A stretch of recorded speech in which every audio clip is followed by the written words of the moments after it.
마션의 작가 앤디 위어의 장편 SF 소설 프로젝트 헤일 메리를 원작으로 하는 영화가 조만간 개봉할 예정입니다. 주인공 그레이스 박사 역할을 라이언 고슬링이 맡았고 한국에는 다가오는 3월 18일에 극장에서 개봉할 예정인데요. 지금까지 이제 공개된 트레일러 영상 제가 이제 세 종류를 다 봤는데 아주 만족스럽습니다. 제가 책을 읽으면서 머릿속으로 상상했던 모습과 이 영화가 풀어낸 이미지로 표현한 그 모습이 생각보다 너무 싱크가 잘 맞아서 특히 그 로키의 모습이 너무나 귀엽고 제가 원했던 모습으로 잘 나온 것 같아가지고 엄청 큰 기대를 하고 있습니다. 그래서 오늘은 이 원작 소설 프로젝트 헤일 메리에 대한 저의 지극히 주관적인 리뷰를 진행할 텐데요. 이번 영상에는 시작부터 스포일러가 가득 차 있습니다. 이 점 주의하시고요. 아직 책을 읽지 않으신 분들은요, 영상을 멈추고 책을 꼭 읽고 와주시길 바랍니다. 진짜 너무 강추드리는 너무 재밌는 소설입니다.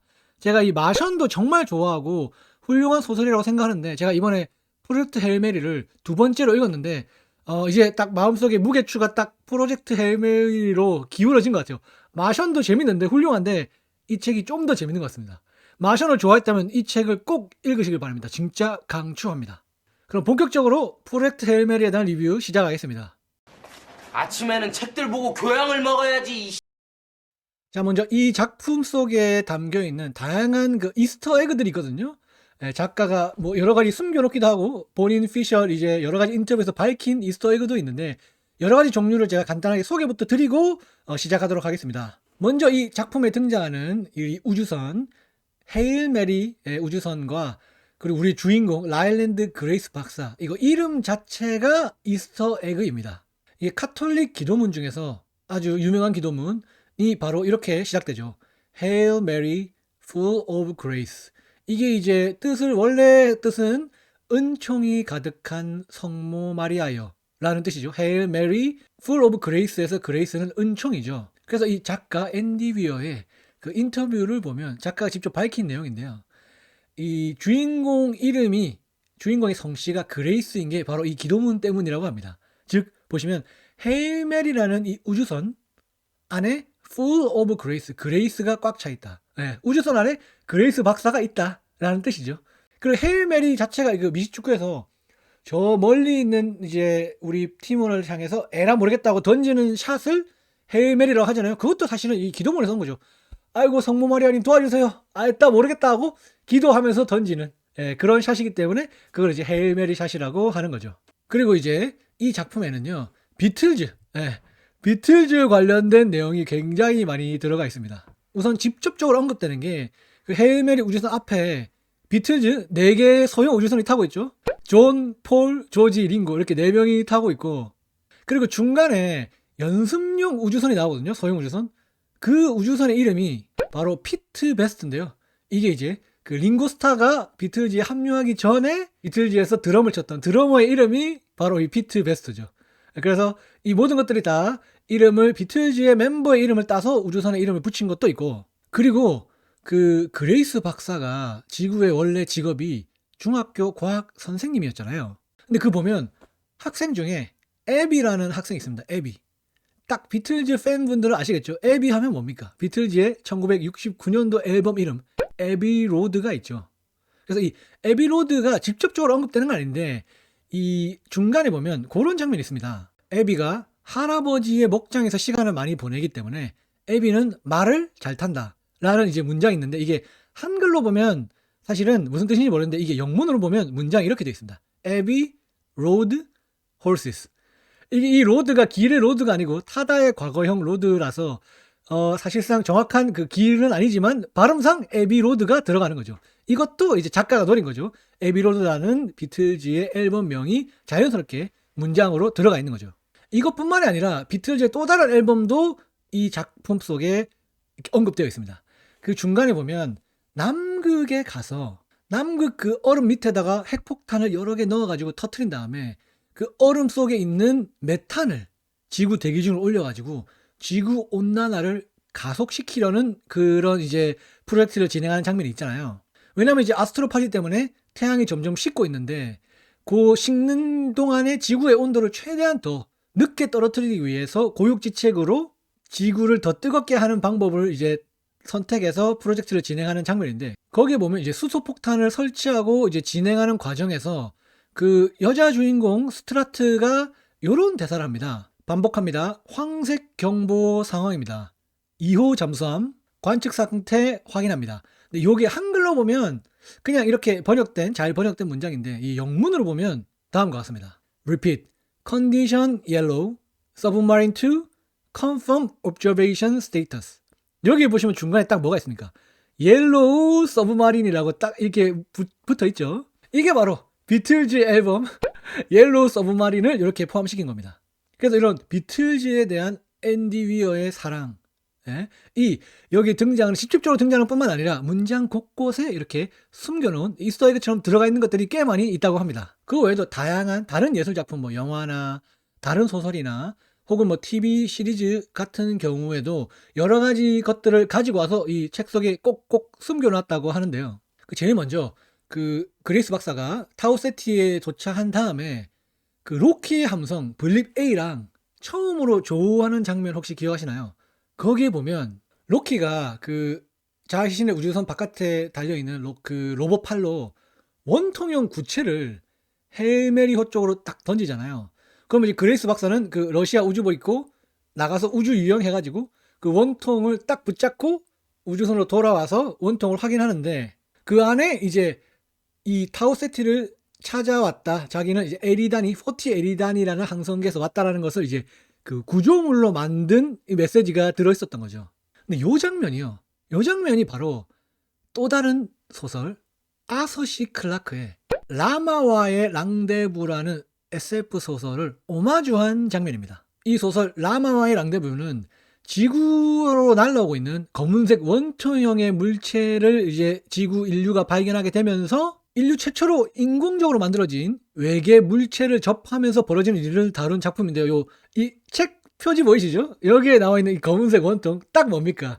그 우주에서 그레이스 박사랑 로키랑 이게 원통 캐치볼 했던 딱 그 모양이죠. 그래서 이제 요 장면이 바로 이 앤디 위어라는 후배 SF 작가가 이제 까마득한 선배 SF 작가 아서 시 클라크의 작품을 샤라웃 했다. 이렇게 보시면 될 것 같습니다. 그리고 이제 소설 외에도 그 영화에서 또 이렇게 따온 그런 이스터 에그가 있습니다. 그 보면 타우세티 항성계에서 그 이산화탄소를 만들어내는 별을 찾았고 그 별에 이름을 붙이는 장면이 있거든요. 그래서 이제 그레이스가 로키한테 그 지구의 룰은 행성을 처음 발견하는 사람이 그 행성 이름을 붙이는 게 원칙이다라고 하면서 로키한테 그 행성 이름을 붙이라고 하니까 로키가 약간 부끄러워하면서 자기 고향 에르디안에 이제 두고 온 자신의 뭐 부인이라고 해야 될까요? 파트너라고 해야 될까요? 어쨌든 그 짝의 이름을 그 행성에 붙였다라는 장면이 있는데, 우리의 주인공 이제 그레이스 박사는 그 얘기를 듣자마자 지구의 언어로 영어로 이 행성 이름을 뭐라고 해야 될까라고 고민하다가 그 행성의 이름을 에이드리안이라고 붙입니다. 근데 이 에이드리안의 이름이 그냥 나온 게 아니라 바로 그 영화 로키에서 따온 이름입니다. 그 실베스타 스텔론이 주연한 그 복싱 영화 로키에서 보면 그 로키의 이제 연인 여자친구 에이드리언이 등장하죠. 그래서 마지막 장면에서 경기가 끝나고 막 퉁퉁 분 얼굴로 막 울부짖으면서 에이드리언을 부르는 장면, 그 진짜 명장면이거든요. When that buzzer sound for that line, what you think about when the 15th round when you're coming out? Where's your head? I love you. I love you.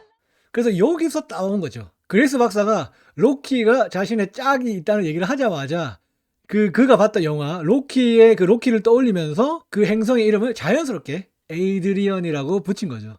이제 그레이스 박사가 미국 사람이니까 미국에서 이제 영화 로키 모르면 간첩이니까 너무 그의 입장에서는 자연스럽게 연상되는 이름이었던 것 같습니다. 그리고 이 소설 전반에 걸쳐서 그 TV 시리즈 스타트랙과 연관된 부분이 꽤 많이 있습니다. 이것도 이제 앤디 위어 작가가 스타트랙 팬인 거를 여기서 이제 드러내는 거죠. 그 스타트랙에 보면 그 스팍이라는 캐릭터가 있습니다. 이 캐릭터 굉장히 인기가 많은데요. 귀가 뾰족한 이 외계인이 고향이 어디냐면 불칸 행성이라는 데거든요.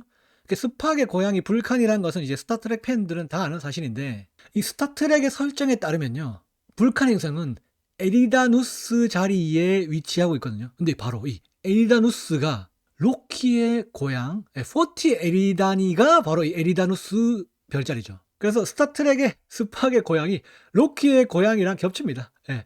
요것도 있고 이거 외에도 보면 그레이스 박사가 로키랑 만난 다음에 막 오랜 시간 잠을 안 자고 있다가 너무 피곤해서 자러 갔다 올게 한 다음에 실수로 늦잠을 자고 일어나서 로키가 살짝 이렇게 짜증내는 장면이 있거든요. 근데 거기 보면 늦잠 자는 시간이 뭐라고 나오냐면 정확하게 10시간 17분이라고 딱 되어 있거든요. 이 1017이 스타트rek과 연관이 깊은 숫자입니다. 이것도 스타트렉 시리즈 중에서 그 둠스데이 머신이라는 에피소드에 보면 우리 주인공들이 타고 있는 우주선이 이 엔터프라이즈호거든요. 이 엔터프라이즈호가 파손된 함선을 찾아요. 그게 바로 USS 컨스텔레이션이라는 함선인데 이 함선의 함선 고유 번호 숫자가 바로 1017입니다. 10시 17분 1017인 거죠.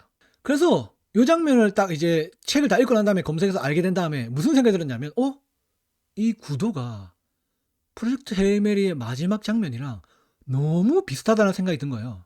뭐냐면 이제 주인공들의 함선 엔터프라이즈호가 망가진 함선 1017 함선을 찾는다는 요 구도가 제일 마지막에 우리의 주인공 그레이스 박사가 헤일 메리호를 타고 그 타오메바 때문에 아스트로파지가 다 없어져가지고 고장나서 멈춰있는, 연료가 없어서 멈춰있는 그 블립 A를 우리의 주인공이 만나서 그 멈춰있는 블립 A를 우리의 주인공이 찾아서 그 블립 A를 구원하는 이 구조 자체가 이 스타트rek의 에피소드랑 딱 들어맞는 거예요. 그래서 어떻게 보면 작가가 이 마지막 스토리에 대한 복선을 굉장히 이른 시점에 둘이 조우해서 늦잠 자는 장면에 살짝 심어놨다라고 우리가 생각할 수 있는 거죠. 이거 외에도 뭐 스타워즈 오마주도 있고 막 옛날 70년대 그 SF 게임 오마주도 있고 제가 요거 이제 영문 팬 사이트부터 시작해가지고 막 검색해보니까 우리 또 양덕 형님들이 이런 이스터에그를 엄청 많이 찾아놨더라고요. 그래서 제가 그 리스트를 쭉 보면서 진짜 감탄한 게 앤디 위어가 덕력이 엄청나구나. 일단은 성공한 덕후구나라는 생각이 들었고 두 번째로는 뭐라 해야 될까요? 역시 덕후가 써야 글이 맛있다. 그런 생각을 좀 했습니다. 그럼 이제 책에 대한 저의 감상을 좀 얘기 드리겠습니다. 이야기의 구조, 프로젝트 헤일 메리의 이야기의 구조가 사실상 이 앤디 위어 작가의 데뷔작 마션이랑 거의 비슷합니다. 문제가 발생해요. 그 문제를 우리 주인공이 가지고 있는 과학 지식과 한정된 자원을 통해서 어떻게든 몸을 비틀어서 해결을 합니다. 해결하면 해결했다 한 다음에 또 다른 문제가 또 발생합니다. 그러면 이제 또 다른 방법을 또 찾아서 그 문제를 또 해결하는 거죠. 문제가 발생하고 문제가 해결되는 이 과정을 반복하는 이야기의 구조가 마션도 그렇고 프로젝트 헤일 메리도 그렇고 비슷한데 마션 같은 경우는 이걸 이제 주인공 마크 와튼이 혼자서 해결했잖아요. 뭐 물론 이제 후반부에 가면 나사로부터 원격으로 이제 도움을 받긴 하지만 그 화성에 남아있는 인간은 마크 와튼이 한 명뿐이고 그가 사실은 모든 것을 다 직접 손으로 만들고 식물 재배하고 막 해가지고 결국에는 이제 한 거잖아요. 근데 이제 프로젝트 헤일 메리는 이게 주인공 그레이스 박사랑 로키랑 팀플로 이 문제를 해결한다는 게 좀 더 매력적인 것 같습니다. 구조는 같지만 이 로키라는 존재가 추가되면서 이런 문제 해결의 과정이 너무 즐겁고 행복해지는 것 같아요. 왜 그런지 좀 생각해보면 첫 번째로 로키가 너무 귀엽습니다. 로키 너무 사랑스럽지 않나요, 여러분? 뭐 나이는 이제 인간보다 더 많죠. 수백 살 먹은 이제 생명체지만 그 뭐랄까요, 음표로 자신의 이제 생각을 얘기하는 점이라던가 또 인간의 언어로 번역된 게 막 감정 표현을 여러 번 반복하는 장면이라던가 질문을 항상 질문하러 끝난다던가 이런 모든 구성 요소들이 너무 귀엽습니다. 그래서 이 로키의 존재가 이 책에 제가 봤을 때 진짜 핵심인 것 같고 두 번째는 이 로키가 그 과학자나 연구자가 아니라 공학자, 엔지니어라는 점, 요 설정이 제가 봤을 때 진짜 탁월한 선택이었던 것 같아요. 왜냐하면 설정을 이렇게 놓으면 필연적으로 문제 해결을 하는 데 있어서 지구의 과학기술을 사용할 수밖에 없죠.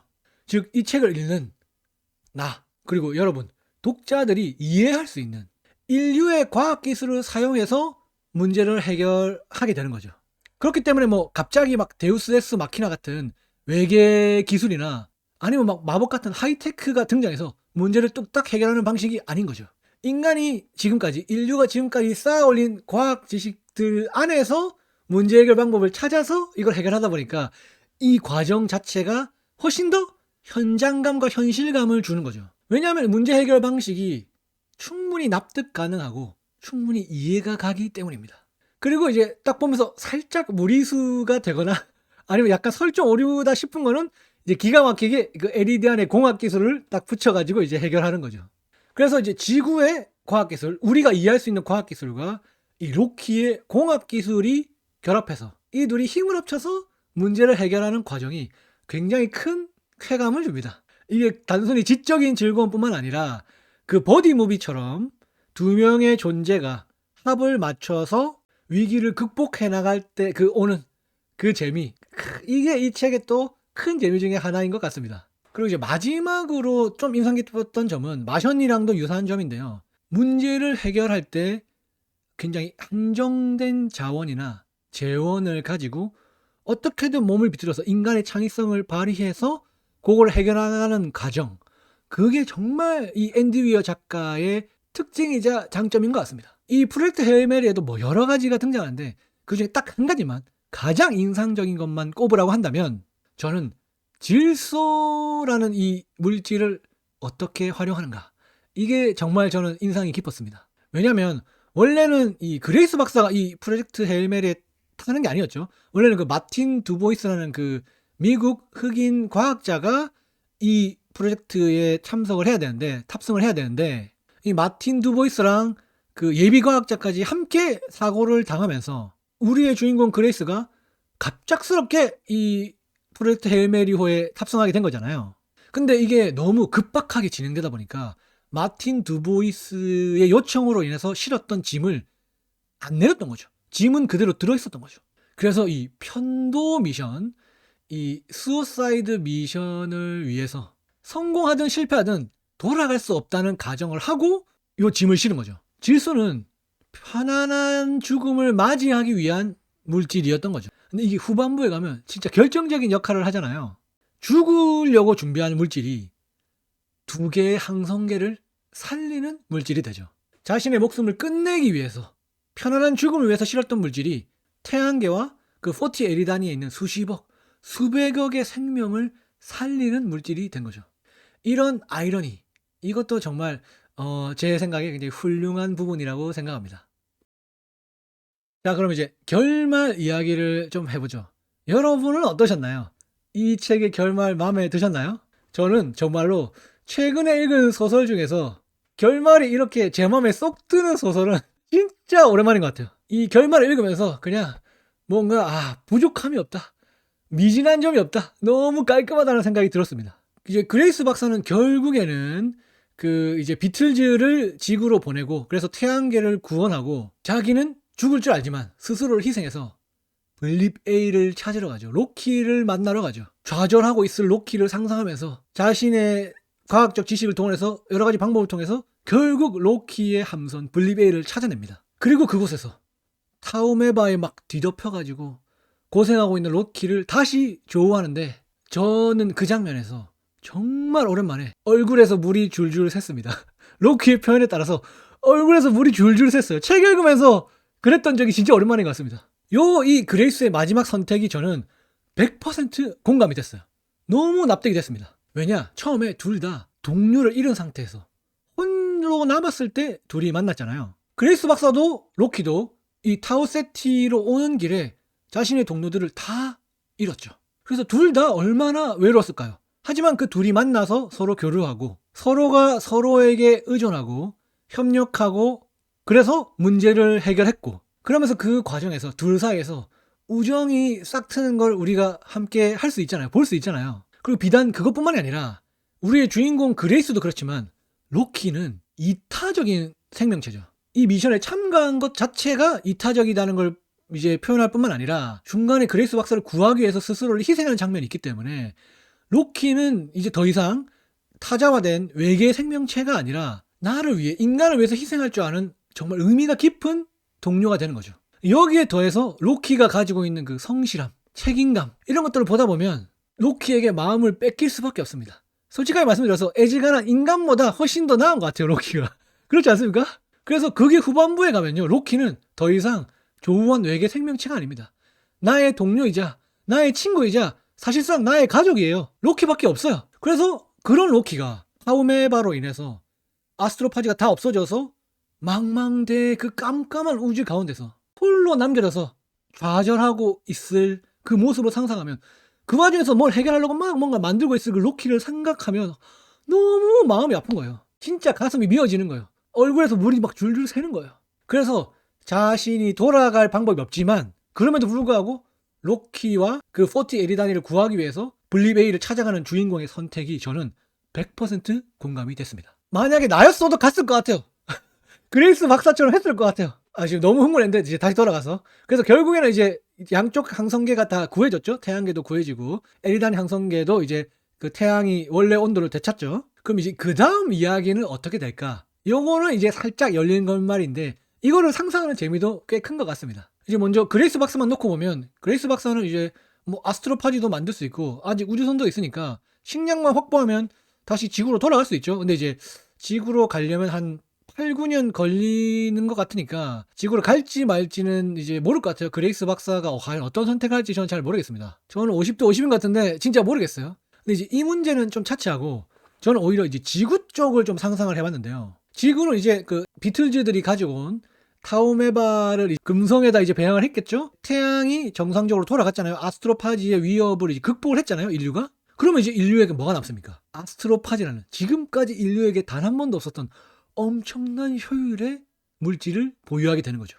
이걸로 일단은 인류는 지구의 대부분의 문제를 해결할 수 있죠. 화석 연료 필요 없죠. 아스트로파지가 있는데. 그리고 아마 높은 확률로 몇십 년 안에 인류는 이제 우주로 영토를 확장하겠죠. 성간 여행도 아마 가능해질 겁니다. 더 나아가서는 인간이 결국에는 이제 아스트로파지를 통해서 우주를 탐색하다가 결국에는 수십 년 혹은 수백 년 안에 그 에리다니 행성을 발견해서 로키의 종족을 만나게 되지 않을까요? 그럼 이 두 항성계, 두 다른 종족은 그래도 과거에 한번 협력했던 기억을 가지고 있겠죠. 인류와 에리디아를 모두 구했던 공통의 영웅 우리 그레이스 박사와 로키가 있고 그들에 대한 좋은 추억을 양쪽 다 가지고 있기 때문에 제 생각에는 이 둘의 조우는 굉장히 긍정적인 방향으로 발생해서 교류를 하고 결국에는 뭔가 둘 다 같이 발전하는 방향이 될 것 같다. 이런 좀 행복한 상상을 하게 됐습니다. 이 소설 이후의 이야기도 그냥 머릿속에서 굴리면서 굉장히 이제 저는 행복 회로를 굴렸던 것 같아요. 그럼 지금까지 그 앤디 위어의 소설 프로젝트 헤일 메리에 대한 이제 저의 주관적인 리뷰였습니다. 이게 이제 한국에서 3월 18일 날 개봉한다고 하는데 저도 시간이 되는 한 최대한 빨리 영화관에 달려가서 관람할 생각입니다. 트레일러 영상도 그렇고 진짜 너무 재밌을 것 같아요. 아마 영화관에서 얼굴에서 물이 줄줄 셀 것 같습니다. 그럼 전 이만 물러가겠습니다. 구독과 좋아요는 제가 영상을 만드는데 큰 동기부여와 힘이 됩니다. 그럼 저는 가볼게요. 안녕히 계세요.